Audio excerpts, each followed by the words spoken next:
अस्सलाम वालेकुम नाजरीन, सियासत टीवी के कौमी खबरनामे में आपका इस्तकबाल है। मैं हूं मन्नान जाबरी। सबसे पहले पेश है हेडलाइंस। कारगिल विजय दिवस, सदर और वज़ीर आज़म ने शोहदा की कुर्बानी को कौमी वक़ार की बुलंद तरीन अलामत करार दिया। द्रास में खुसूसी तकरीब का एहतमाम।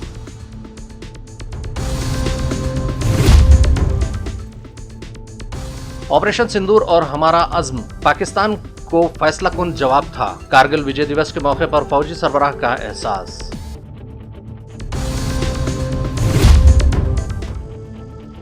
मालदीव के नायब सदर और साबिक सदर से वज़ीर आज़म नरेंद्र मोदी की मुलाकात, कहा बाहमी ताल्लुकात में आया नया मोड़।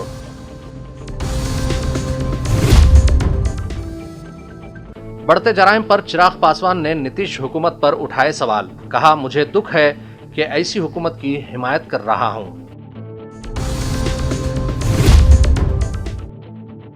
और शुमाली हिंद में बारिश से बड़ी तबाही, तेलंगाना में भी हालात अबतर। हेडलाइंस के बाद अब बढ़ते हैं खबरों की तफसील की जानिब। हिंदुस्तान आज 26वां कारगिल विजय दिवस जोश व अकीदत के साथ मना रहा है और इस मौके पर मुल्क की आला तरीन क़यादत ने कारगिल जंग के शोहदा को खिराज अकीदत पेश किया। इसी सिलसिले में हिंदुस्तानी फ़िज़ाइया ने भी कारगिल के शोहदा को खिराज अकीदत पेश किया। द्रास यानी लद्दाख में मरकज़ी तकरीब मुनक़िद हुई, जिसमें फ़ौज के आला अफसरान और मरकज़ी वज़रा ने शिरकत की। मरकज़ी खेल वज़ीर मानसिक मांडविया, दिफा के वज़ीर ममलिकत संजय सेठ और आर्मी चीफ जनरल द्विवेदी ने आज 26 जुलाई को द्रास में मुनक़िदा कारगिल विजय दिवस की तकरीब में शिरकत की। कारगिल विजय दिवस न सिर्फ एक तारीख़ी फ़ौजी फ़तह की अलामत है, बल्कि ये दिन मुल्क के इत्तेहाद, अज़्म, क़ुरबानी और मादर वतन से बेपनाह मोहब्बत की अजीम मिसाल है। आला क़यादत के बयानात ने इस दिन की कौमी अहमियत को मज़ीद नुमाया कर दिया है। इस मौके पर फ़ौज की जानिब से 3 अहम मंसूबे भी शुरू किए जा रहे हैं, जबकि क़ब्लस तकरीब सक़ाफ़ती प्रोग्रामों और दीगर तक़ारीब का इनेक़ाद भी अमल में आया। कारगिल विजय दिवस के मौके पर सदर जमहूरिया द्रौपदी मुर्मू ने हफ्ते को 1999 की कारगिल जंग के हीरोज़ को खराज अक़ीदत पेश किया और इस दिन को मुल्क की खुद मुख्तारी की हिफाजत के लिए लड़ने वाले हिंदुस्तानी फ़ौजियों की गैर मामूली बहादुरी, गैर मुतज़लज़ल जुराअत और अजीम क़ुरबानी की अलामत करार दिया। सोशल मीडिया प्लेटफॉर्म इंस्टाग्राम पर अपने पैगाम में सदर जमहूरिया मुर्मू ने लिखा, कारगिल विजय दिवस के मौके पर मैं मादर वतन के लिए अपनी जानों का नजराना पेश करने वाले बहादुर फ़ौजियों को दिली खराज अक़ीदत पेश करती हूँ। ये दिन हमारे फ़ौजियों की गैर मामूली बहादुरी, हौसले और अज़्म की अलामत है। कौम के लिए उनकी लगन और क़ुरबानियाँ हमेशा मुल्क के लोगों को तहरीक देती रहेगी। कारगिल विजय दिवस पर वज़ीर आज़म नरेंद्र मोदी ने आज उन बहादुर फ़ौजियों को खिराज अक़ीदत पेश किया जिन्होंने 1999 की कारगिल जंग में अपनी जानें क़ुरबान कर दी थी। वज़ीर आज़म मोदी ने इस दिन को हिंदुस्तान के बहादुर सिपाहियों के बेमिसाल हौसले और नाकाबिल तस्खीर जज्बे की याद दहानी का दिन करार दिया, जिन्होंने बुलंद तरीन चोटियों पर मुल्क के वक़ार का दिफा किया था। वज़ीर आज़म नरेंद्र मोदी ने मालदीव के अपने 2 रोज़ा दौरे के आखिरी दिन हफ्ते को यहाँ माले में नायब सदर हुसैन मोहम्मद लतीफ़, साबिक़ सदर मोहम्मद नशीद और पार्लियामेंट के स्पीकर अब्दुर्रहीम अब्दुल्ला से मुलाकात की और मुख्तलिफ उमूर पर तबादला ख्याल भी किया। नायब सदर से मुलाकात के बाद नरेंद्र मोदी ने कहा कि बातचीत हिंद मालदीव दोस्ती की अहम सुतूनों पर मरकूज रही और उम्मीद जाहिर की कि आने वाले बरसों में दोनों ममालिक के दरमियान शराकतदारी मज़ीद मजबूत होगी। उन्होंने कहा कि नायब सदर हुसैन मोहम्मद लतीफ़ के साथ मेरी बहुत अच्छी मुलाकात रही। हमारी बातचीत हिंद मालदीव दोस्ती के अहम सुतूनों पर मरकूज रही। हमारे ममालिक बुनियादी ढांचे, टेक्नोलॉजी, मौसमियाती तब्दीली, तवानाई वगैरह जैसे शोबों में मिलकर काम करते रहते हैं। ये हमारे लोगों के लिए इंतहाई फ़ायदेमंद है। हमें उम्मीद है कि आने वाले बरसों में इस शराकतदारी को मज़ीद इस्तेहकाम हासिल होगा। कारगिल विजय दिवस के मौके पर army chief general Upendra Dwivedi ने कहा कि ऑपरेशन सिंदूर सिर्फ एक फौजी कार्रवाई नहीं, बल्कि हिंदुस्तान का पुख्ता अज़्म, वाज़ेह पैगाम और हिंदुस्तान को फैसला कुन जवाब था। उन्होंने खबरदार किया कि भारत को गैर मुस्तहकम करने की किसी भी कोशिश का भरपूर जवाब दिया जाएगा। फौजी सरबराह ने इन बातों का इजहार हफ्ते के रोज द्रास में 26वें कारगिल विजय दिवस के सिलसिले में मुनक्किदा एक तकरीब के दौरान किया। उन्होंने कहा कि ऑपरेशन सिंदूर साल 1999 में कारगिल में लड़े गए ऑपरेशन विजय के सिलसिले की एक कड़ी थी। उनका कहना था, साल 1999 में हिंदुस्तान ने ऑपरेशन विजय के तहत एक मिसाली फतेह हासिल की। पाकिस्तानी फौजियों और दरअंदाजों को भगाकर बर्फपोश पहाड़ियों पर तिरंगे लहराए गए। इस वक्त हमने ये वाजे कर दिया कि किसी को भी हिंदुस्तान की सालिमियत और खुद मुख्तारी को नुकसान पहुंचाने की हरगिज इजाजत नहीं दी जाएगी। साल 1999 में भारतीय सेना ने ऑपरेशन विजय के अंतर्गत कारगिल की ऊंचाइयों पर एक अद्वितीय विजय प्राप्त की थी। उस युद्ध में भारतीय सेना ने ऊंची पहाड़ियों पर बैठे पाकिस्तान सैनिकों और घुसपैठियों को खदेड़कर हमारी सीमा से बाहर कर दिया था और तिरंगे को इन बर्फीली चोटियों पर फहराया था। यह वह क्षण था जब भारत ने स्पष्ट कर दिया कि उसकी सीमाओं के भीतर किसी भी नापाक इरादे को सफलता नहीं मिलेगी। भारत की एकता और अखंडता पर कोई आंच नहीं आने दी जाएगी। इसी परंपरा को आगे बढ़ाते हुए ऑपरेशन सिंदूर के दौरान भी भारतीय सेना ने उसी अदम्य साहस और दृढ़ संकल्प के साथ पाकिस्तान समर्थित टेररिस्ट इंफ्रास्ट्रक्चर को निशाना बनाया और पाकिस्तान की अन्य आक्रामक कार्रवाइयों को प्रभावशाली ढंग से विफल करते हुए एक निर्णायक जीत हासिल की। हमने शांति को अवसर दिया, पर उसने कायरता की कार्रवाई की और उसका उत्तर केवल हमने पराक्रम से दिया। ऑपरेशन सिंदूर हमारा संकल्प, संदेश भी और उत्तर भी। पहलगाम में हुई कायरतापूर्ण आतंकी हमला पूरे देश के लिए गहरी चोट था, लेकिन इस बार भारत ने सिर्फ शोक नहीं जताया, बल्कि ठान लिया कि अब जवाब निर्णायक होगा। देशवासियों का अटूट विश्वास और सरकार द्वारा दी गई रणनीतिक स्वतंत्रता से भारतीय सेना ने एक सुनियोजित, सटीक और निर्णायक जवाब दिया।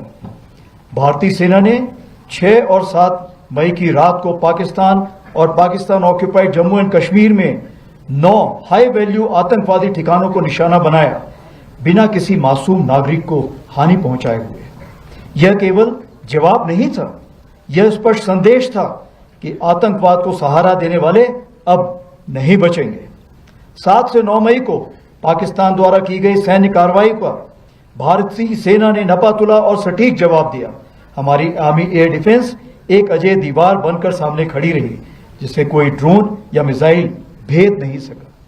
यह सब होल ऑफ नेशन अप्रोच के अंतर हुआ, जहां थल सेना, वायुसेना, नौसेना और अन्य सरकारी और प्राइवेट डिपार्टमेंट्स सब एक साथ मिलकर खड़े हुए, जिसमें एनजीओ भी शामिल थे। जो भी शक्तियां भारत की संप्रभुता, अखंडता या जनता को क्षति पहुंचाने की योजना बना रही हैं, उन्हें करारा जवाब दिया जाएगा और आगे भी दिया जाएगा। यही भारत देश का न्यू नॉर्मल है। कांग्रेस के सीनियर लीडर राहुल गांधी ने हफ्ते के रोज एक रोजा दौरे पर गुजरात के आनंद जिले पहुंचे, जहां उन्होंने पार्टी की जिले इकाइयों के 9 मुंतखब सरबराहों से खिताब किया। यह प्रोग्राम संगठन सरीजन अभियान के तहत मुनक्किद 3 रोजा तरबियती कैंप का हिस्सा है, जिसका मकसद 2027 के रियासती असम्बली इंतखाबात से कबल पार्टी को जमीनी सतह पर मजबूत करना है। नरेंद्र मोदी कोई बड़ी प्रॉब्लम नहीं, ये आपने अपने सिर पे चढ़ा रखा है, कोई प्रॉब्लम नहीं। ये जो मीडिया वाले हैं इन्होंने बना रखा है, इसका गुब्बारा बनाया, कोई प्रॉब्लम नहीं। अब 2-3 बार मैं मिल भी लिया हूं, बात समझ गया हूं मैं, कुछ नहीं उसका। शो पूरा शो है, दम नहीं है। एक प्रॉब्लम है, राजनीति में सबसे बड़ी प्रॉब्लम पता है क्या होती है? क्या होती है? हाँ नहीं, नरेंद्र मोदी कोई बड़ी प्रॉब्लम नहीं,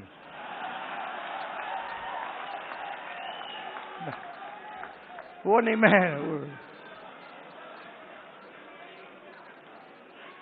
मैं आपको बता रहा हूं, ये आपने अपने सिर पे चढ़ा रखा है, कोई प्रॉब्लम नहीं। ये जो मीडिया वाले हैं इन्होंने बना रखा है, इसका गुब्बारा बनाया, कोई प्रॉब्लम नहीं।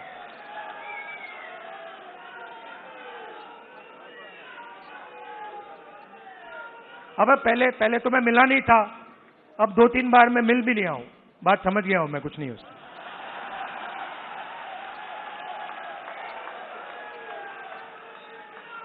शो पूरा शो है, दम नहीं है, बता रहा हूं।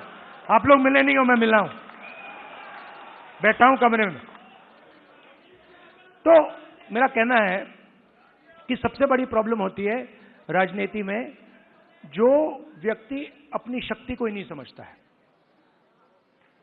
और मेरी सबसे बड़ी कंप्लेंट क्या है ओबीसी युवाओं से, कि आप अपनी शक्ति नहीं समझते हो। आपको मालूम ही नहीं कि आपकी कितनी शक्ति है, कैसी है, क्या है, वो आपको समझ नहीं। क्योंकि जिस दिन आपको अपनी शक्ति समझ आ गई, ये पूरा पलट जाएगा। तो मेरा क्यों, और अच्छा सवाल उठता है, अब आप मुझसे कहोगे कि भाई आपने कहा कि हमें अपनी राजनीतिक शक्ति नहीं समझ आती, तो फिर क्यों नहीं आती? मैं आपको बताता हूं क्यों नहीं आती। क्योंकि नहीं, बांटे नहीं गए हैं। देखिए वो हुआ क्या है, मैं आपको बताता हूं, सुनो, और ये आपको गहराई से समझना होगा।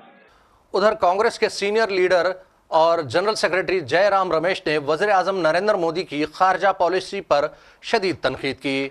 उन्होंने कहा कि गुज़िश्ता 2 महीनों में पेश आने वाले 4 अहम आलमी वाक़यात ने हिंदुस्तान की कमज़ोर खारजा पॉलिसी और नाम नेहाद मोदी ट्रंप दोस्ती की हकीकत को खोल कर रख दिया। अपने सोशल मीडिया प्लेटफॉर्म एक्स पर जयराम रमेश ने कहा, इन 4 ठोस वाक़यात से साफ जाहिर होता है कि वज़ीर आज़म और उनके हामी जिस दोस्ती और सिफारती कामयाबी का ढोल पीटते हैं वो सिर्फ एक दिखावा है जिसका हकीकत से कोई ताल्लुक नहीं है। बिहार में 2 माह बाद असेंबली इंतखाबात होने वाले हैं। इससे कबल यहाँ की सियासत में खूब हलचल देखने को मिल रही है। अपोजिशन और हुकूमत एक दूसरे पर संगीन इल्ज़ामात आयद कर रहे हैं। इस दरमियान लोक जनशक्ति पार्टी रामविलास के सरबराह और मरकजी वजीर चिराग पासवान ने लगातार हो रहे जराइम के वाक़यात पर हुकूमत को कटहरे में खड़ा कर दिया है। उन्होंने कहा कि मुझे दुख है कि मैं ऐसी हुकूमत की तायीद व हिमायत कर रहा हूं जहां जराइम बेकाबू हो चुके हैं। मुल्क भर में मानसून पूरी तरह सरगर्म हो चुका है। शुमाल से लेकर जुनूब और मशरिक से लेकर मगरिब तक हो रही बारिश से मौसम सुहाना हो चुका है, जिससे आवाम को शदीद गर्मी से राहत मिली है।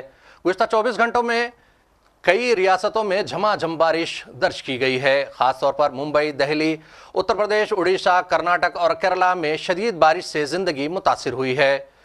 कौमी दारुल हुकूमत दिल्ली और NCR के इलाकों में जुमे की रात से मुसलसिल बारिश हो रही है। इससे कई इलाकों में सैलाब की हालत बन चुकी है।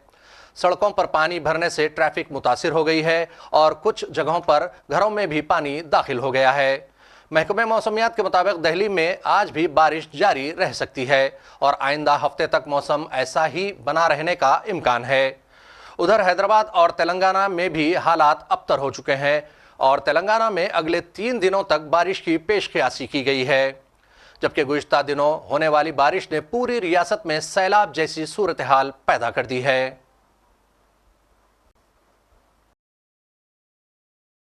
और आखिर में फिर एक मर्तबा नजर डालते हैं हेडलाइंस पर। कारगिल विजय दिवस, सदर और वज़ीर आज़म ने शोहदा की कुर्बानी को कौमी वक़ार की बुलंद तरीन अलामत करार दिया। द्रास में खुसूसी तकरीब का एहतमाम।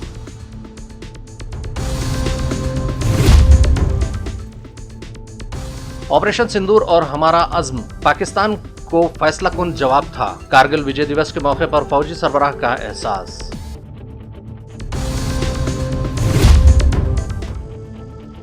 मालदीव के नायब सदर और साबिक सदर से वज़ीर आज़म नरेंद्र मोदी की मुलाकात, कहा बाहमी ताल्लुकात में आया नया मोड़।